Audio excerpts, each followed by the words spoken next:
네, 안녕하십니까. 저는 글로벌 사이버대학교 실용영어학과에서 실용영문법 기초와 연습을 맡고 있는 김지완입니다. 이렇게 입학 전에 미리 만나뵙게 되어서 너무나 반갑고 영광스럽습니다. 오늘 특강을 시작하기 전에 여러분들에게 먼저 양해의 말씀을 구해야 되는 게, 제가 지금 목감기, 코감기, 이 몸살이 같이 와가지고 목소리 상태가 매우 좋지 않아서, 혹시 이걸 강의 들으실 때 혹시라도 여러분들이 좀 불쾌하지 않을까 이런 걱정이 되는데 미리 양해의 말씀을 구하겠습니다.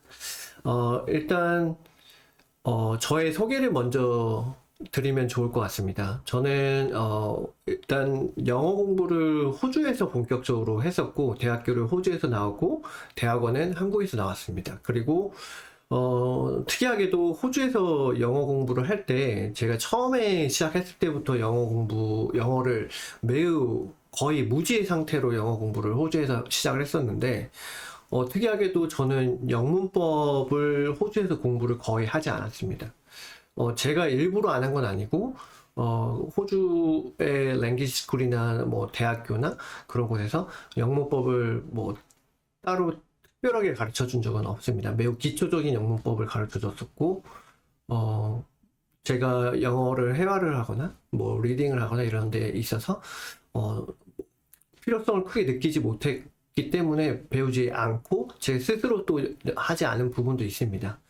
그리고 나서 이제 한국에 와서, 대학원을 다니면서 이제 영어로 논문을 쓰고, 이제 논문을 읽을 때, 제가 영문법을 가르치는 이제 아르바이트 같은 이제 강사 일을 했었는데, 그때 어쩔 수 없이 이제 시작된 이제 영문법 공부가, 저도 예상치 못하게, 제가 논문을 읽는 리딩 영역과 그리고 라이팅 영역에 매우 큰 도움이 됐었고, 그리고 심지어 제 스피킹에 있어서도 조금 더 포멀하고 아카데믹하게 말할 수 있는 능력을 키워준 영역이 바로 영문법입니다. 그래서 한국에 와서 영문법을 배우면서, 이래서 영문법이 필요하구나. 그리고 영문법이 이러한 영역들을 이런 식으로 향상시켜 주는구나라는 것을 저는 매우 크게 깨달았습니다. 그리고 저는 초중고 때 배웠던 그 영문법들은 정말 힘들고 지루했는데, 저는 영문법을 제 스스로 공부하기 시작했거든요. 일단 첫 번째로 언어학적으로 접근을 했어요. 왜 이 영문법이 우리 실용 영어에서 이런 식으로 사용되는지 고민하고, 그게 이해가 되면 머릿속에 굳이 암기하지 않아도 내가 사용할 때 자연스럽게 그것이 나왔습니다. 그래서 그런 부분들에 있어서 제 영문법의 어떤 장점이자 특징이 될 수 있을 것 같아요. 그래서 제 영문법에서는 그 문법 용어를 최대한 지양하고 거의 쓰지 않습니다. 제가 생각했을 때는 영문법 용어는 정말 최소한의 용어만 필요하고, 나머지 어려운 용어들은 하나도 필요 없는 것 같아요. 뭐 구나 절이나 부사절, 명사절 이런 거 하나도 필요 없을 것 같아요. 그리고 이 영문법을 언어학적으로 접근하게 되니까 매우 쉽게 접근할 수 있는 어떤 또 장점이 있는데, 그런 부분들을 제가 오늘 좀 일부분만 예시로 삼아서 보여드리도록 하고, 그리고 영어 학습자라면 대부분 느꼈을 부분인데, 영문법이라는 게 매우 어렵다는 거. 하지만 우리가 영문법을 접근하는 방식을 조금만 바꾸면 영문법이 그렇게 어렵지 않다라는 것을 오늘 특강 영문법은 어렵지 않아요 1탄, 2탄으로 해서 제가 한번 설명하고 많은 것들을 공유하도록 하겠습니다. 자, 그러면 첫 번째 영문법은 어렵지 않아요 1탄을 시작하도록 하겠습니다. 네, 그러면 이제 본격적으로 영문법은 어렵지 않아요 특강을 시작하도록 하겠습니다. 자, 1편에서는 저희가 영문법이 어렵지 않다는 내용을 어떤 식으로 접근할 거냐면, 영어가 가진 그 언어적 특성을 알고 있으면 영문법이 매우 쉬워진다라는 거, 그리고 암기하지 않아도 이해된다라는 거, 그리고 영문법의 종류가 여러 가지이기 때문에 여러분들의 영문법을 배우는 목표와 목적을 정확하게 설정해야 된다는 거, 그 두 가지를 집중적으로 이야기해 볼 겁니다. 여러분들은 혹시 알고 있었나요? 영문법의 종류가 다양하다는 것을? 그게 무슨 소리지? 영문법은 그냥 영문법 하나 아닌가? 제가 한번 나눠봤습니다. 영문법의 종류를. 그래서 첫 번째 보시면 grammar for writing. 그래서 이 문법은 첫 번째로 writing을 위한 문법이 있고, 두 번째는 speaking을 위한 문법이 있고, 그리고 reading을 위한 문법, 그리고 시험을 위한 문법, 그 다음에 연구를 위한 문법, 즉 그래머를 위한 그래머. 자, 그러면 여러분들은 지금 영문법을 배우시려고 할 때 무엇을 위해서 영문법을 배우시나요? 라이팅을 위해서인가요? 스피킹을 위해서인가요? 여러분이 라이팅을 한다면 그래머는 어떤 부분에서 도움이 되냐면 라이팅을 그냥 일기 쓰듯이 문어체로 쓰는 거 말고 그냥 매우 아카데믹하게 에세이를 쓰거나 그 논문을 쓸 때 여러분들이 그 아카데믹 라이팅을 써야 될 때 문법은 굉장히 크게 도움이 됩니다. 그래서 굉장히 포멀하고 굉장히 더 딱딱한 문법을 배워야 되는 부분이 바로 이 라이팅 그래머입니다. 그리고 두 번째 스피킹에서는 사실 문법이 도움을 주는 영역이 매우 제일 적다고 보시면 돼요. 특히 이 스피킹을 이야기할 때 문법을 생각해가면서 쓰진 않거든요. 근데 문법이 도움이 되는 영역은 어느 때냐면 내가 발표를 하거나 스피치를 할 때 조금 더 교양 있고 조금 더 포멀하게 이야기할 수 있는 힘을 줍니다. 예를 들면 수동태라는 단어, 영문법이 있는데 그 수동태라는 것은 여러분들이 회화에서 적용을 했을 때 조금 더 격식 있는 표현이 될 수 있거든요. 그래서 그런 부분에서 이 스피킹 문법이 도움이 될 수 있습니다. 그리고 리딩에서는 이 문법이 도움을 줄 수 있는 영역이 매우 제일 크다고 보시면 돼요. 여러분들이 한글과 이 영어의 가장 큰 차이점이 어순의 차이이기 때문에 그 어순의 차이를 여러분들이 인식하기 위해서는 영문법이 어느 정도 필요하고, 그리고 리딩에서는 짧은 문장과 긴 문장들이 있기 때문에 이 긴 문장들은 이 문장이 길어진 이유가 많은 문법 요소들이 들어갔기 때문에 그 긴 문장들을 단순히 단어 뜻만 가지고 조합해서 해석을 하면 어느 정도의 해석은 되지만 완전한 정독이 되기는 힘듭니다. 그렇기 때문에 그 어떤 문법 요소가 들어가서 어떻게 해석해야 되는지를 알게 되면 그 리딩이 조금 더 정확하게 해석을 할 수 있는 능력을 갖추게 되는 것입니다. 그리고 대부분의 영어 학습자들이 경험했을 영문법은 이제 4번에 해당이 되겠죠. 시험을 보기 위해서 이제 영문법을 배우는 거. 이 부분은 제가 봤을 때는 크게 도움이 되는 영역은 없다고 보시면 될 것 같아요. 단순히 내가 토익이나 토플이나 또는 학교 내신이나 수능 이런 어떤 특정한 시험을 위해서 공부하는 이제 영문법은 뭐라고 할까요? 그냥 단순한 스킬, 툴에 불과하다. 그래서 실질적인 영어에 도움이 되는 부분은 그렇게 많지 않은 것 같습니다. 그리고 5번 영역도 마찬가지겠죠. 5번 영역은 뭐 교수들이나 아니면 연구자들이 하는 이제 언어를 연구하는, 영어의 영문법을 위해서 연구하는 영역이기 때문에 우리와 상관이 없겠죠. 그래서 실질적으로는 1번, 2번, 3번에 해당되는 내용들이 저희에게 필요한 영문법 영역이라고 보시면 됩니다. 그래서 제 수업에서 이제 라이팅에 필요한 것들, 그리고 스피킹에 필요한 것들, 그리고 리딩에 필요한 것들 외에는 전 다른 거는 가르치지 않습니다. 네, 그래서 그런 부분들을 보시면 매우 도움이 될 것 같고, 그리고 여러분들이 영문법을 배우기 전에 나는 라이팅을 위해서 필요하다, 나는 스피킹을 위해서 필요하다, 나는 리딩을 위해서 필요하다 라고 인식을 하시면 인지를 하는 순간 나에게 필요한 문법만 배우게 되고 불필요한 문법들은 스스로 그냥 뺄 수 있는 능력을 갖출 수 있게 됩니다. 그래서 이런 부분들을 나중에 조금 더 구체적인 이제 예시들을 통해서 보도록 하겠습니다. 그리고 가장 중요한 부분 중에 하나인데, 영문법을 배우기 전에 이 영어라는 언어의 특성을 아는 것이 매우 중요합니다. 그래서 잠시만요.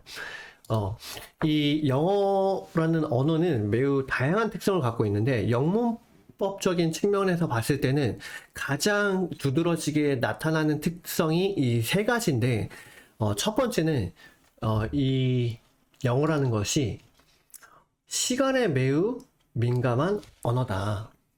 그래서 여러분들 그런 단어 보신 적 있으시죠?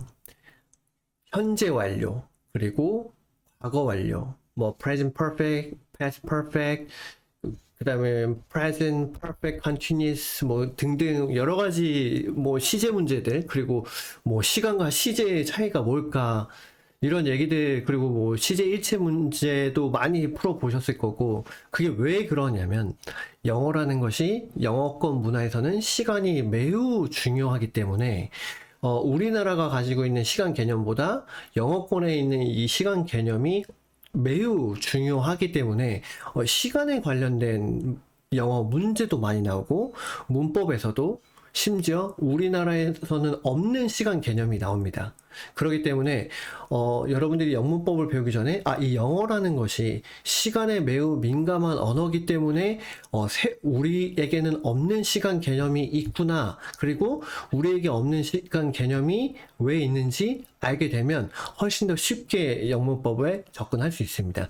이 시간과 관련된 영문법 내용이 거의 20% 이상이에요.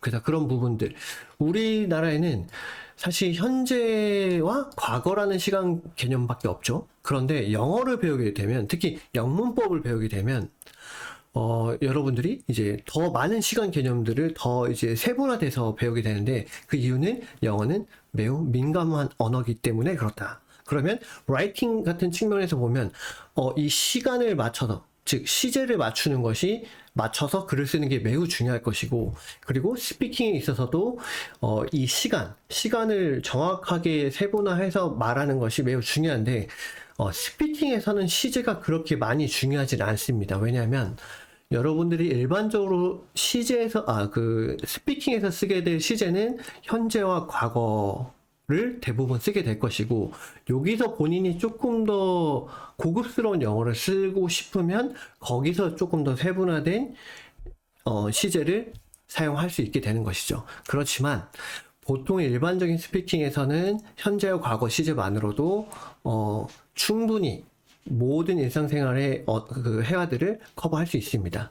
그래서 이런 식으로 영문법의 목표에 따라서 여러분들이 깊이 들어가야 될 부분, 그리고 그냥 훑어보거나 그냥 개념만 알아야 될 부분, 이렇게 여러분들이 직접 인지할 수 있기 때문에 목표와 영문법을 배우는 목표를 정확하게 알아두면 매우 좋을 것 같습니다. 자, 그리고 두 번째는 숫자에 민감한 언어다.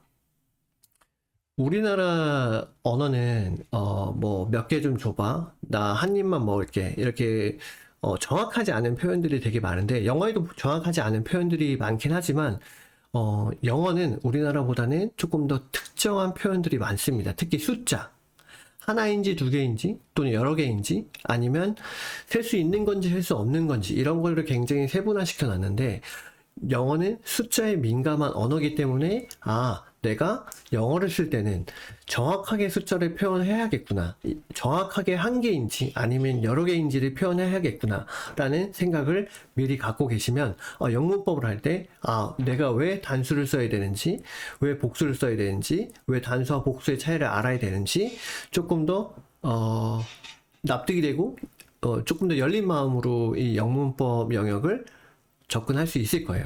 그래서 첫 번째, 두 번째, 시간과 숫자에 예민한 언어는 바로 영어이다. 그래서 여러분들이 학창시절 때 CJH, 스위치 이런 부분들을 계속 배웠던 겁니다. 그런데 이런 영어의 특성을 알지 않고 그냥 계속 문제만 풀었으니 얼마나 힘들었겠어요. 지루하고. 하지만 지금 여러분은 알게 됐어요. 영어는 시간과 숫자에 매우 민감한 언어이기 때문에 우리가 스피킹을 말할 때도, 라이팅을 할 때도 이 시간을 정확하게 표시해줘야 되고, 그리고 숫자를 정확하게 표시해줘야 된다. 이 부분을 꼭 알고 계시면 됩니다. 이 두 가지만 정확하게 지금 이해를 했어도 영문법에서 거의 50% 이상은 여러분들이 어느 정도 배워야 될 부분들이 어느 정도 예상은 되실 거예요. 자, 그리고 마지막 세 번째, 어순이 우리나라 어순과 다르다는 건 다 알고 계실 거예요. 근데 영어는 자기중심적 언어라고 생각하시면 돼요. 그러니까 이기적인 개념이 아니라 나를 중심으로 언어로 표현하는 언어다라고 생각하시면 되는데, 그래서 우리가 보통 이렇게 주어 그리고 동사, 이게 가장 큰 차이죠. 우리나라 말은 주어 다음에 목적어나 보어가 나오고 마지막에 서술어가 나오는데, 영어는 특이하게도 주어가 나오고 그 다음에 그 주어가 어떤 행동을 했는지 받았는지 그 행동이 나옵니다. 그래서 이 주어, 즉 행위자 또는 행위를 당한 사람 중심에서 이야기가 시작돼서 그 사람에서 가장 가까운 행동 또는 가까운 것들로부터 이야기가 흘러나간다는 특징을 가지고 있습니다. 그래서 이것을 알고 있으면서 문장 개념을 이해하는 거랑, 이걸 이해하지 못한 상태에서 이제 구문 독해를 하거나 구문 어법을 하거나 이런 것들을 할 때의 차이점은 매우 크겠죠.